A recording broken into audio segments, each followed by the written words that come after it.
And everybody, breathe. You ain't so tough with that bad boy tuck. I'ma get it how I'm living, I'ma walk the walk. Outline my lines, I rap through thought. It's over. The window has slammed shut. The transfer window of 2024 summer is done. We have done a lot of business. Now, we didn't get the striker. We were negotiating till the very dying embers of the transfer window for Victor Osimhen. We could not structure a deal that worked for Chelsea financially.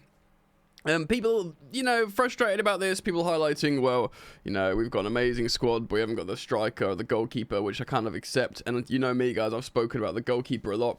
But we weren't going for a goalkeeper, apparently. That wasn't a priority position. We signed Jorgensen, apparently so. We've got Sanchez, and apparently they're going to have a crack with that this season. So we kind of knew that going into deadline day.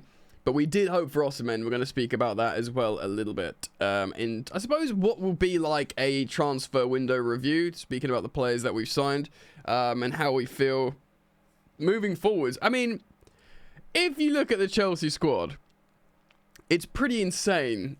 Like, it's really good.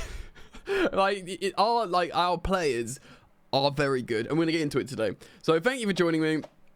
As always, I really do appreciate your support here on the channel. You can support me simply by just dropping a like on the video. And if you do return to the content, ensure that you're subscribed. Should you subscribe, hit that sweet, sweet bell, baby. Let's go. Right.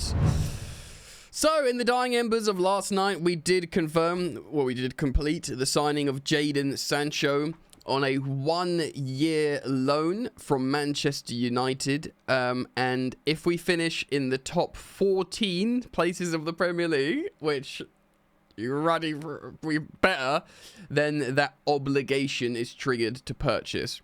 Now, Jadon Sancho will cost either £20 million or £25 million to Chelsea.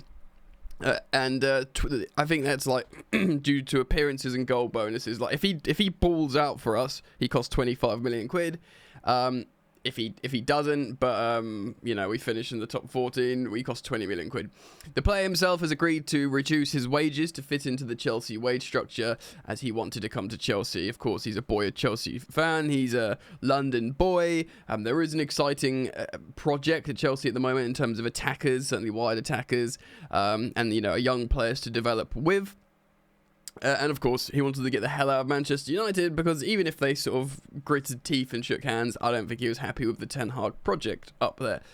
So Jadon Sancho signs for Chelsea at time of recording, not official, but the deal has been completed. The medical contracts have been signed. That has been confirmed. I think because he is quite a high-profile blockbuster player to a degree, there'll be maybe a little bit of media with him.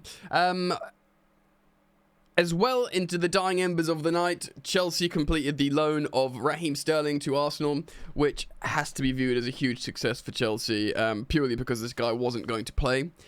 Chelsea are subsidising his wages, I think, massively. We're paying half his wages, and there's no loan fee. To be honest, I expected this. I thought, actually, what we'd have to do is rip up his contract and let him go and sign on a free for Arsenal and get a signing on bonus himself, as well as probably, I can't imagine they'd pay 325k, but, Saka is on that wages, but he's younger, he's like the talisman. He'll still get high wages, Sterling, at Arsenal. They will still pay high wages. They'll, pay him like similar something to Kai Havertz. I think he's on a significant wage over there. But, it gives him an opportunity. So, actually, in a way, I kind of prefer what we're doing now than ripping up his contract, because no loan fee, paying 50% of his wages, it's a platform to do well. And look, Chelsea fans on social media might be laughing if he does bad for Arsenal and misses chances. That's not good for Chelsea. We want him to play well for Arsenal. So, at the end of the season, when he'll have 2 years left on his deal, by the way, which is a significant time. If he plays well, if Mikel Arteta likes him, if he's a reliable winger in the system and scores a few goals, then they'll probably buy him. And if they buy him, he'll be 30 then, of course.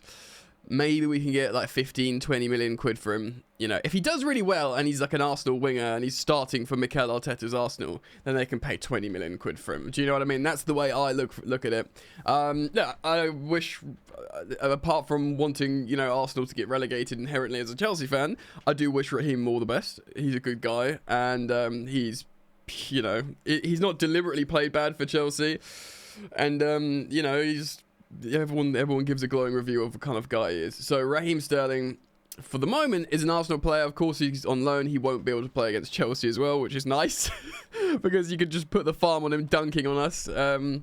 Just as he like scores against Man City for Chelsea, you can imagine he'll score against Chelsea for Arsenal, but not this season because he can't play against us because he is on loan. Similarly with Jadon Sancho to Manchester United, so he won't be able to play against them either. But, you know, we've got plenty of wide forwards. We'll be okay. Let's keep it going. So Armando Broja heads to Everton, which I have to say is a good move. Of course, they've had a difficult start under Sean Dyche, yet to score a goal. It is a season-long loan, no obligation to buy, but I think there's an option at £30 million. £30 million. Chelsea will pay the salary until Broja is fit and ready to play. In that moment, Everton will start paying a salary, which is kind of interesting and probably a nice compromise. Yeah, because obviously he's got an Achilles problem. He's going to be out for a little while, maybe till October. So he can do his rehabilitation. He can sort of hang out with Everton and learn the tactics, learn what's expected of him, and then obviously come when he's fit, he can just basically hopefully slot in a little bit more happy. Yeah, so there were some other moves that collapsed last night. Datro Fofana was going to go to Sunderland. Hoffenheim as well. There were some problems there as well. But I do want to speak about the transfer window more generally. So let's get into that. All right. So, okay. Firstly, let's talk about the players that left Chelsea. I'm going to use the Chelsea website for this. There's some new contracts as well in there, including, you know, high-profile Cole Palmer. But the departures, Thiago Silva left on a free, of course, back to Fluminense, his boyhood club in Brazil. Dion Rankin left on a permanent deal. Charlie Webster has also left on a permanent deal. Jamie Cumming, the goalkeeper, he's gone a permanent deal as well to Oxford United. Of course, Ian Maatsen was a very high-profile, high-revenue sale to Aston Villa, which is good. Michael Golding, of course, he was part of the Leicester City deal, I believe, when we signed Dewsbury Hall. Amari Hutchison is a pretty positive piece of business from Chelsea. He is by far Ipswich Town's record signing from Chelsea Football Club. I think we bought him for 2 years, loan there, and we made a massive profit on Amari Hutchison, which is like a win for what the sporting directors will call part of their business model, you know, buying these young players and selling them for a big profit. Lewis Hall, of course, he went to Newcastle after his loan. It was the obligation to buy. Again, that was great money as well. Lewis Hall, of course, represents pure profit, as does like Michael Golding and stuff. Hakim Ziyech, his permanent move to Galatasaray, was made permanent. Again, high wages, didn't want to be at Chelsea. Good to get him off. Of course, Malang Sarr, he was released and he can go to Lens. Of course, he was on £100,000 a week, Malang Sarr, and was just not in the plans. Young, relatively new Chelsea player, Diego Moreira, went to Strasbourg on a permanent deal, not on a loan. I wonder if this is to do with a loan spot. It was, €2 million or something. Good guy, Diego Moreira. Hope, I'll keep an eye on him. If I do look a little bit at Strasbourg, I hope he does well there. Mason Burstow. He went to join Hull City. I believe that's a permanent as well. Chibueze, Championship Stoke. Conor Gallagher, of course, €45 million to Atletico Madrid. Again, another high-profile exit like Ian Maatsen. Again, both representing pure profit. Tino Andrew, such a talent. He's gone to Empoli, which is a good transfer, permanent. permanent transfer to the Serie A, top tier Italian side. Lots of Chelsea players in and around Serie A. Of course, Tammy Abraham, you may have seen, joined AC Milan, which is a lovely old job, you must say, because he joins fellow Chelsea Academy graduates Fikayo Tomori and Ruben Loftus-Cheek there, which is just great fun. Of course, Christian Pulisic remains there. I think Giroud's gone to LA now, but he was knocking about as well. Okay, Romelu Lukaku. It says here on Chelsea, he's gone to Napoli on a permanent transfer for an undisclosed fee. We understand it's 38 million quid or whatever. Sahid Olanju, Olag Gunju, excuse my pronunciation there. He's gone to Wolverhampton Wanderers. Permanent transfer. I'm afraid my academy football was not that up to scratch, and a guy called Billy G has gone to Norwich City. Loads of other loans, including people like Alfie Gilchrist going to the Championship, Ted Kerr, Dylan Williams, Teddy Sharman Lowe, of course the goalkeeper, he's gone on loan as well. High profile loans, Caleb Wiley, of course the MLS American international fullback, has gone to Strasbourg. Luke Campbell, the goalkeeper, is at Hendon. Andreas Santos, another really high-profile super talent, already scored a couple of goals this season for Strasbourg. He's returned to Strasbourg on loan. Of course, he spent 6 months there last season. Is a really good loan for him, I actually think. He seems to be settled there, especially with what's his name? Rossinieri. What's his name? Liam Rossinier, English football manager. But yeah. He's obviously our coach at Strasbourg now.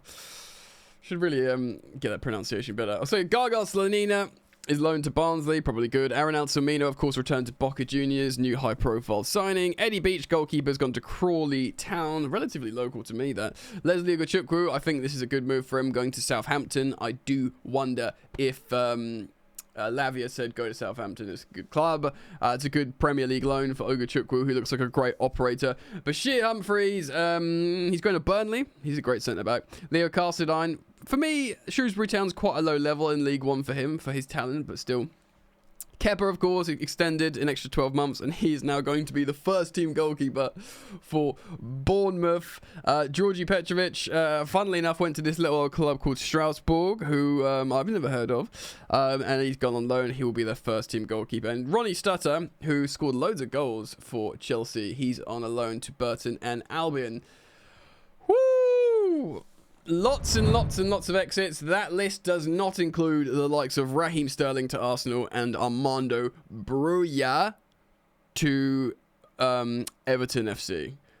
Lots of high-profile exits. They needed to get a load out. They did. They could have done with more. There's certain players like the aforementioned Datro Fofana. Apparently, he's still expected to leave Chelsea in the coming days, says Romano. Of course, Turkey, Greece, Portugal, Saudi, and Holland among the markets being explored. I'm guessing their transfer window is still open. Saudi transfer window ends tomorrow. Keep an eye on Osimhen about that. We'll talk about Osimhen.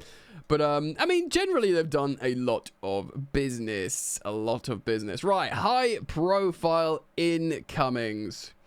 Let's talk about this then, shall we? Tosin Adara Bio, because I thought it was Adara Bio, but it's pronounced differently. So Tosin, he was a free transfer from Fulham. He's 26 years old. I mean, pretty much everyone thinks that's a good signing. He's a good operator, he's very, very tall, and he's Premier League proven. Mark Yu, for £5 million, absolutely represents superb business. I think everyone will agree. He's featuring for Chelsea way more than anyone expected.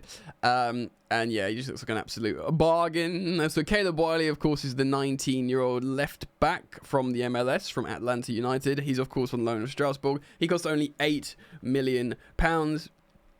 Yeah, well, time will tell about how good he is. Renato Vega looks like a very sensible signing for very little indeed, between 8 and 10 million pounds, I think, or something. Renato Vega is a left back, sort of left centre back, central defensive midfielder, already being utilised a lot by Chelsea coach Enzo Maresca. Has frustrating moments, but also has very promising progressive moments moving forwards.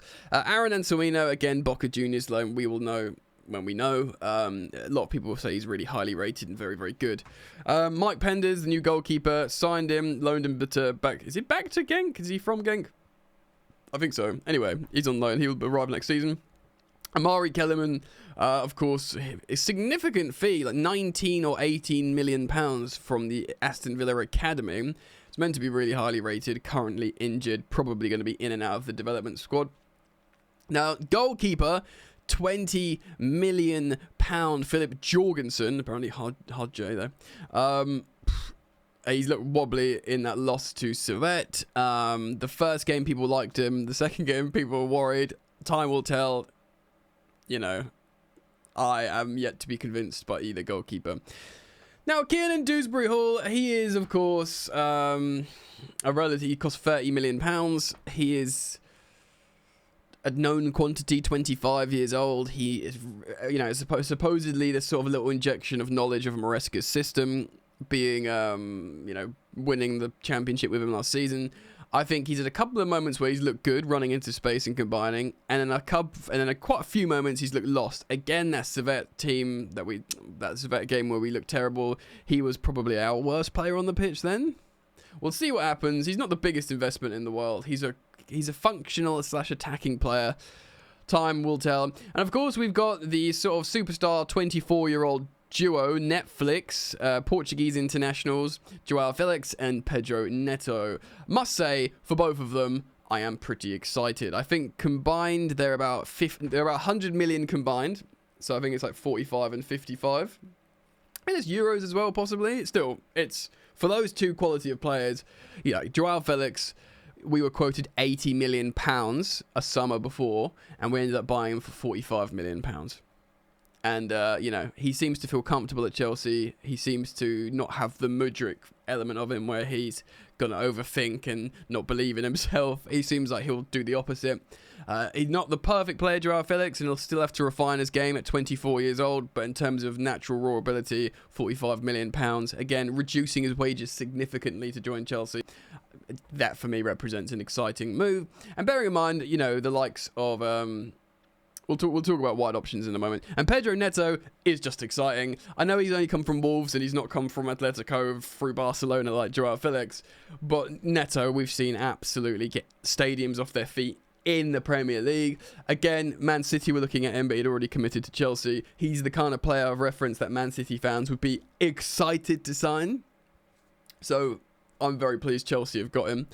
And of course, Jadon Sancho as well to add to that. That's not on this list I'm looking at. Jadon Sancho, again, he will lower his wages once the loan is done to fit in with our structure. He might cost only £20 million. He is also 24, the same age as Neto and Felix. And yeah, I mean, I've done videos and videos. I might have done 20 videos years ago on why I wanted to sign Jadon Sancho.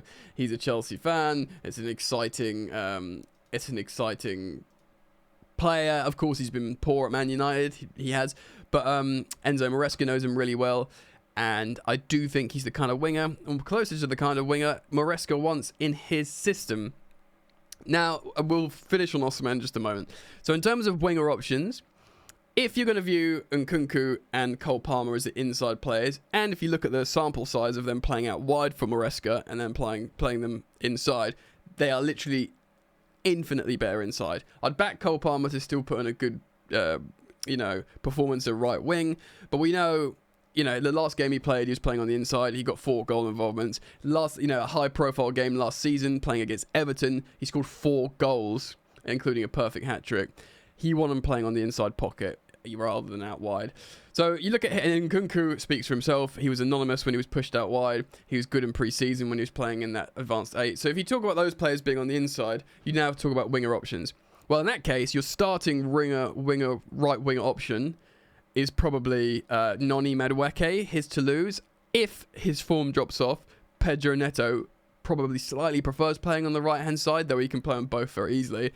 So that's good options on the right. And the left-hand side, you've got Jadon Sancho now. With Sterling gone, it's an opportunity for Jadon Sancho to be the starting left winger. I actually thought he was a right winger for a long time because he was bought to play right wing for Man United, but he's not. He wants to play on the left. So you've got Jadon Sancho, Sterling's now gone, and then Mudryk can't be relied on. He just can't be. I do think there's something there. We could speak till the cows come home about Mudryk and his potential and will it come good. But at the moment, you can't rely on him. So you're looking at Jadon Sancho on the left. And again, maybe Neto to cover on the left. And with wingers being so important to Enzo Maresca, that's appropriate cover. You can talk about Nkunku, Palmer, and indeed Joao Felix as inside players. I think Joao Felix could also, in times, be pushed down on the left. And actually, up top as a striker, we'll speak about that in just a second. I think it makes sense. It's good cover. A lot of these players, I mean, you worry for the likes of Dewsbury Hall if Nkunku's going to keep playing that left 8 role and make it his own. We'll see what happens with that. All right, striker. So, we didn't get Osimhen. We did want Osimhen into the dying embers of the night. We didn't get the deal done. Apparently, we offered him a structure to make up his Napoli structure, but it would have to be back in the Champions League and scoring goals and stuff to make his Napoli money. But the basic of what his Napoli offer, his Napoli wage, his salary, our basic was half of that, and he had to make up the other half. Now, people are upset about this and whinging. Like, to be honest, man, like, if players like Joao Felix and if players like Jadon Sancho are willing to significantly drop their wages to come to Chelsea and be part of the project, you can't expect that of everyone, but it shows you that players will do that. And if you are literally not going to play for Napoli or go to Saudi and you've got an opportunity to come to the Premier League, look, it's his decision. I'm not going to criticize him for his decision, but it's not like an obvious thing that he was going to reject Chelsea. He might have said, all right, I'll come to Chelsea for that, and prove that I can earn my current wage by playing football well there and back myself, and also be fulfilling a dream of Premier League, Chelsea, Drogba, footprints and all this. And if I do become the superstar, he's only 25. If he absolutely smashes it at Chelsea, we qualify for the Champions League for next season. We're in a title race next season and win a couple of domestic trophies in the meantime. He might get a Cole Palmer and just get an increase on his base salary. You've got to back yourself to do that. Look, does what he wants. If he wants a lot of money, that is his right, bro. That is his right. The Saudi window's open till tomorrow evening. There's a good chance maybe they find a Saudi club for him and he'll get paid like 600k a week or something. And I do want to speak about striker because I do think it's a failure on Chelsea's part not to sign a striker. There's just no other way of looking at it. I've been looking on social media or on X, and people are rightly highlighting that Chelsea were looking at John Duran. Chelsea were looking at Samu Omorodion. Although Samu went for 15 million euros, and we were like talking about 50 million quid, so maybe we dodged a bullet in terms. We just didn't get shafted in the end, essentially. So we were looking at conventional number 9s, like proper number 9s, and then went all in for Osimhen and tried to get it done, but couldn't get it done. Fine not getting Osimhen done. You know, some people will feel frustrated. Lot of people are just FIFA kids, like, yeah, we just should have signed him, we should throw the money at him, not actually thinking about their club as an institution. They just sort of make up the money in their heads and want to throw it at him. But we should have signed a striker. I appreciate going all in for Osimhen and trying to make it work within your new implemented structure. Fair play for holding true on that, you know. But it's a failure on Chelsea not to be in a position where we can sign a centre forward. Who knows? Maybe they had a conversation and they think we're going to come back in January. You know, he'll be even less money in January, you'd think.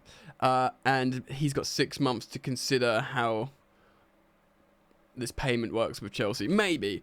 I don't know. Or we buy another striker in January, or we don't. So what have we got now? Let's talk about what we actually have, shall we? Let's do that. So, of course, Nico Jackson is a good centre forward, and he's getting better. I think that's no one can dispute that. And he can get a lot better. No one knows what his ceiling is. In fact, when he came on for Servette for Mark Gu, it was like, yeah, he was just instantaneously much better. You just knew, the level of Chelsea's forward play raised. Gu is an exciting idea. I don't want to see Nkunku necessarily play there, but Joao Felix is an interesting option, I think, because he did come on and play a striker a little bit. Was it when we were playing against Wolves? He played down the middle. It would be more of a false 9 role. He is that sort of like, when I spoke about these extra wingers and wide attackers, you know, Nkunku is the left 8, Palmer is the right 8, Sancho is the left wing, Madueke is the right wing. Do you know what I mean? There is that Joao Felix super sub question.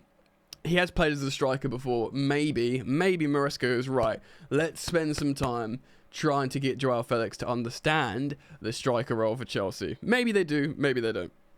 If not, we can always revisit in January. Try and make a few more sales, try and bring in one player, and hopefully that one player is just a striker and not needing a goalkeeper as well.